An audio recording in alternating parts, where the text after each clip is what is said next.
Hello and welcome back to our video series on how to create a scene with Unreal 4 and VR. So I've now got my Oculus DK2 wired up into my computer, so it's now actually picking up. We're using the third person example map. I've just deleted the walls and some of the start content. Again, for the purposes of these videos, we're not going to explain and talk about how to create an animated character from scratch. We're just going to use the pre-built and pre-established content to kind of get us going and just to explain the basics and fundamentals of building a quick VR scene, not necessarily a highly polished VR scene. First thing we need to do is, if we go to our drop down here, we'll see our VR preview is now enabled. The reason this is enabled is because the DK2 is obviously plugged in, which would be the same if you had a Vive or the Oculus Consumer Edition. But also you require with the Oculus the configuration utility to be open in the background. And that just needs to be open, and it needs to say it's ready and activated, etc.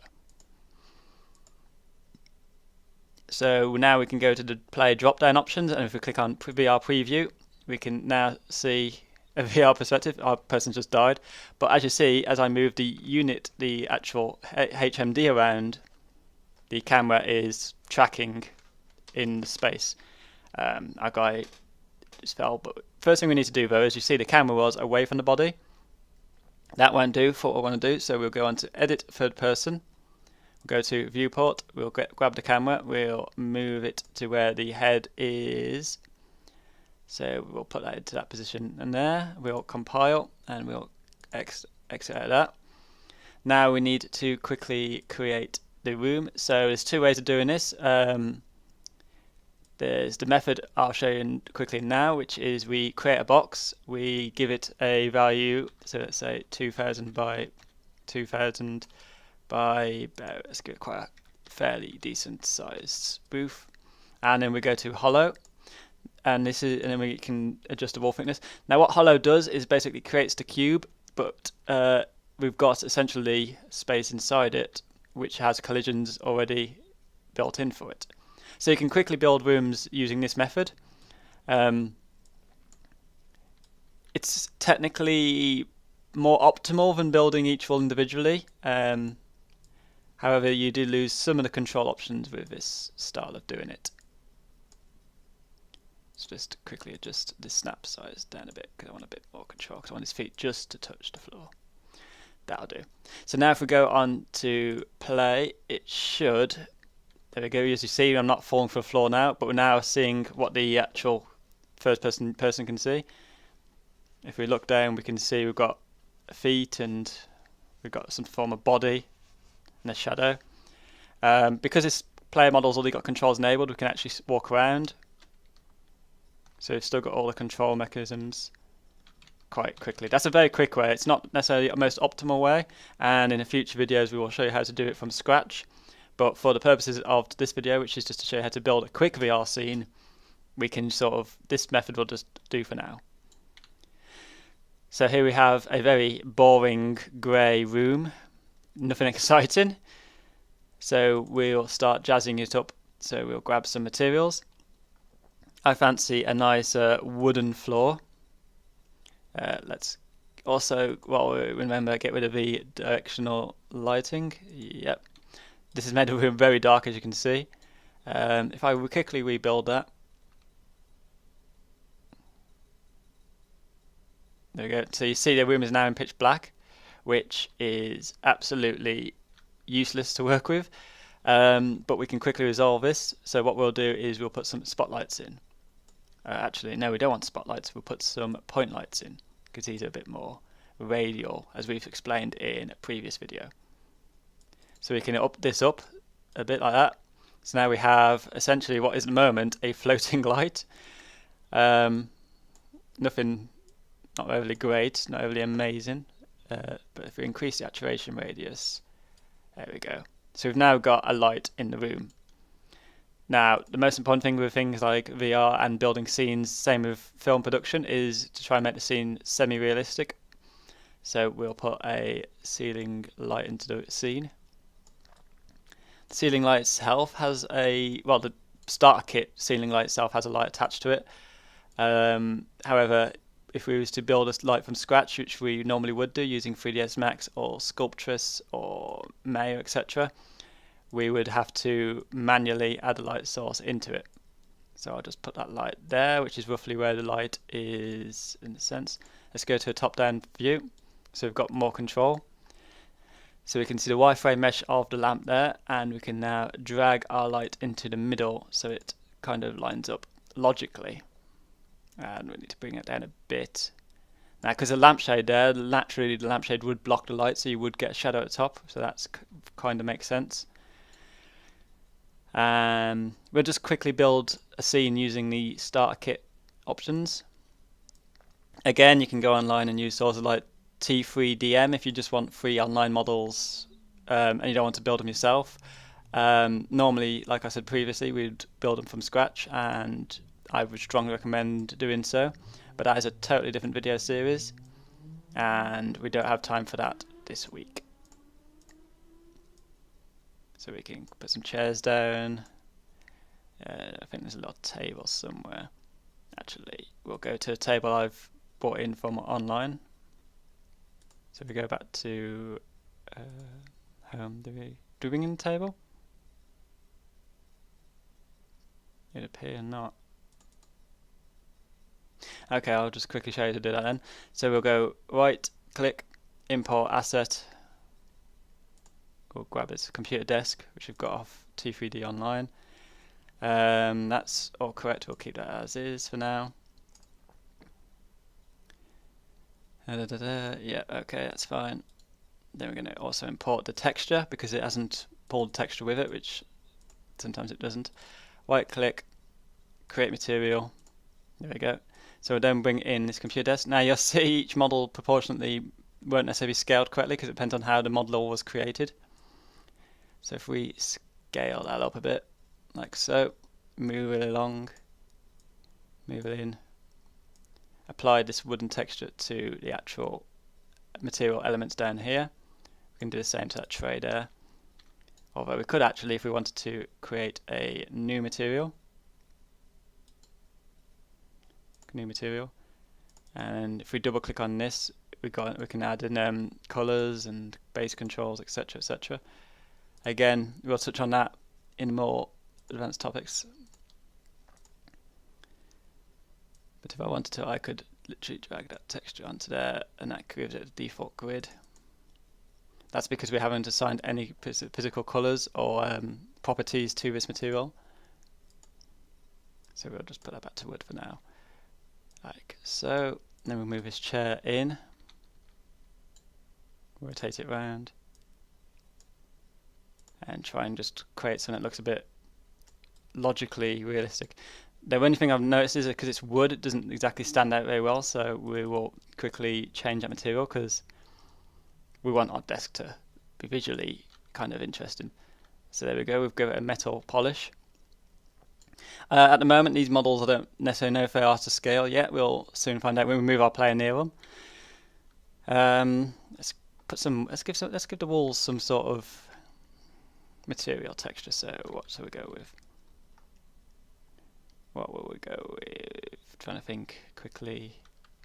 Actually, a nice marble desk would make sense. We will go with some. I'll go with a basic wall. Some basic wall floors on the sides to add a different kind of a saturation to it. And then our roof will be some concrete tiles because why not?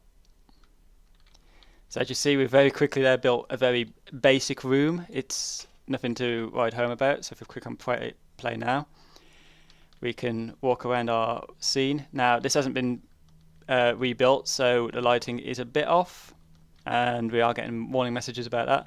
So we just quickly rebuild that.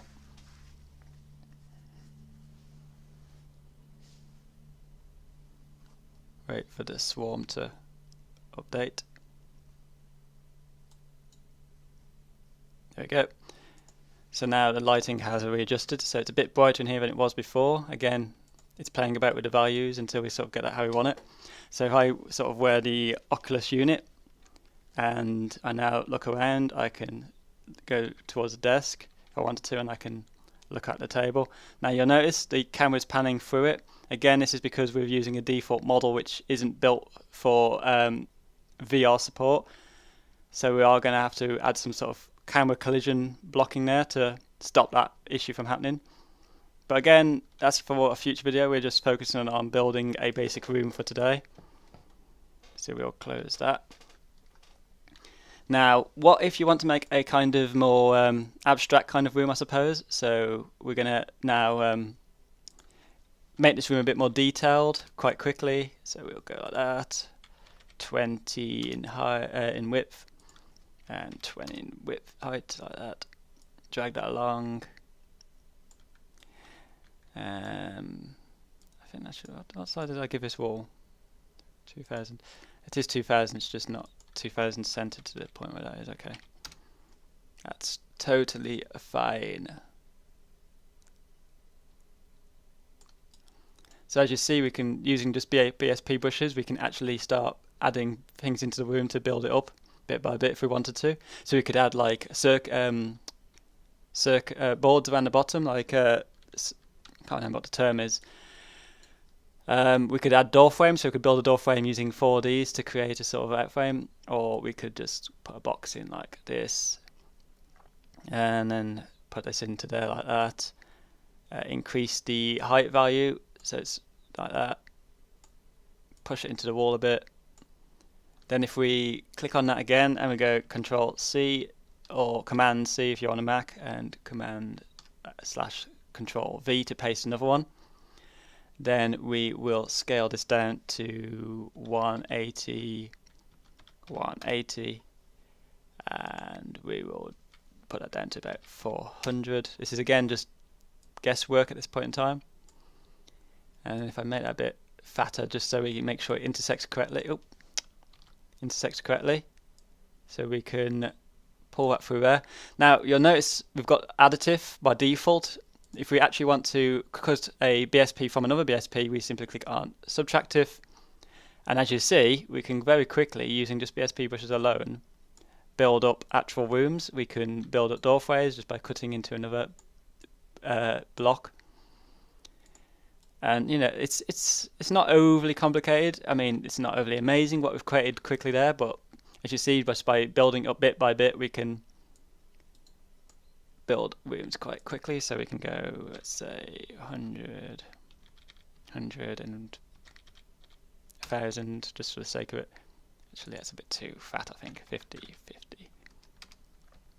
We could add pillars, then we could give these pillars sort of different types of textures. You'll notice that the textures are kind of, when I put a block BSP brush in there, it's keeping it to the texture I had last selected down here. That's a quick way of doing all the sizes you want to, but I kind of didn't select that correctly as I did it. So there we go, we've got that in there. BSP brushes naturally have collision on them, but if the collision isn't quite correct, there are things we can do to adjust that.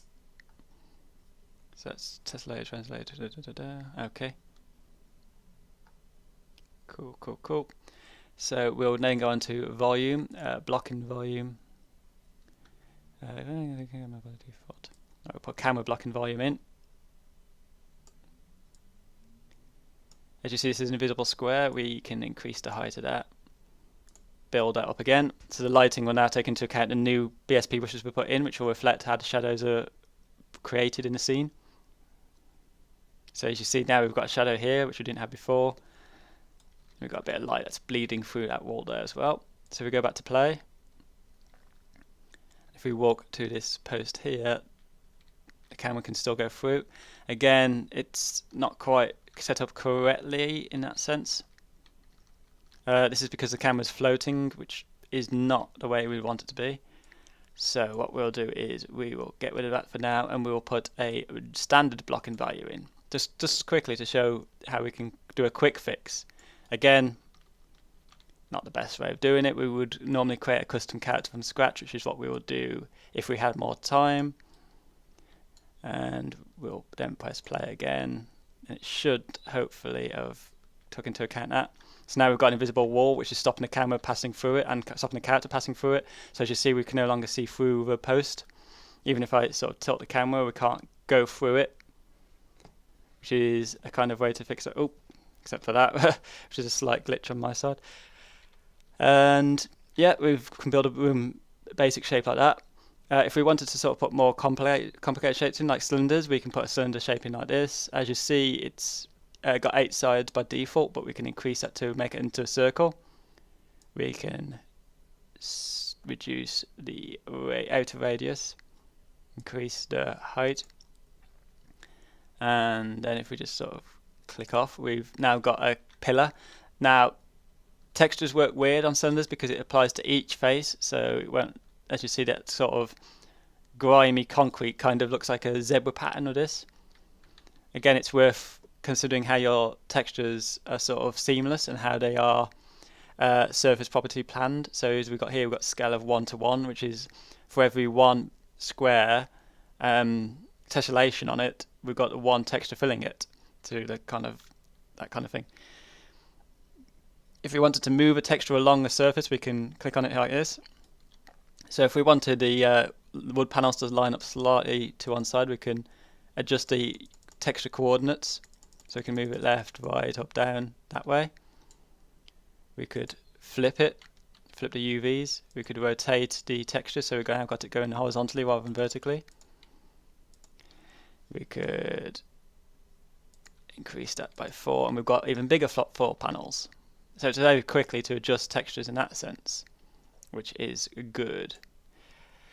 Now, if we want to sort of add a kind of skylight to the scene quickly, we can, again, using the PSP brushes, we can go up, create quite a nice-ish size grid. So we'll go nice PSP brush, 600 by 600.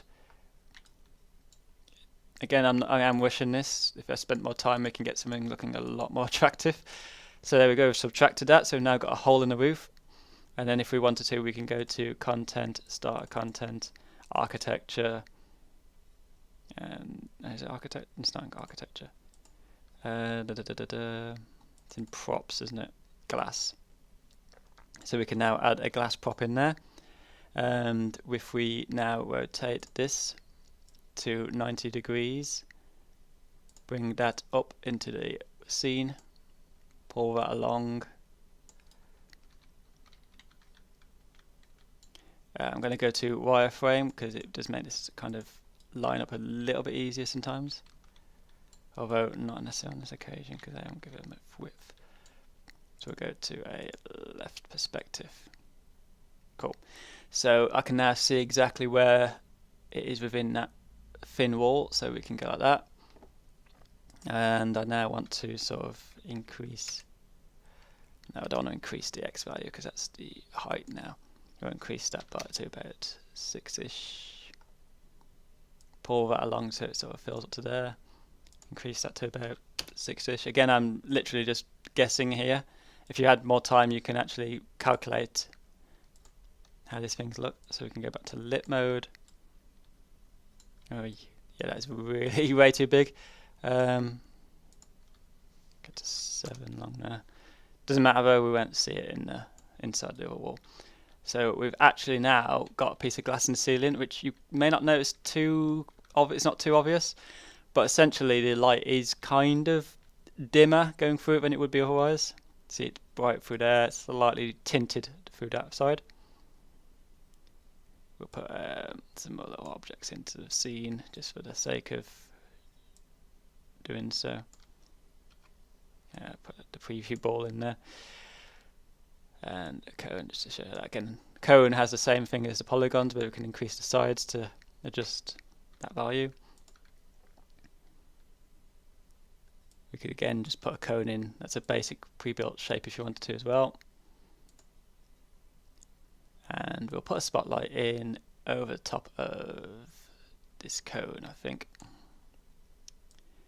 If I can get it to kind of play correctly. Again, we'll double click on the light color if we want to change the color of that light. So we can have a nice blue color. Pull that up a bit. Increase the intensity so the light is more affecting the surface world. And okay, so if we rebuild that now quickly.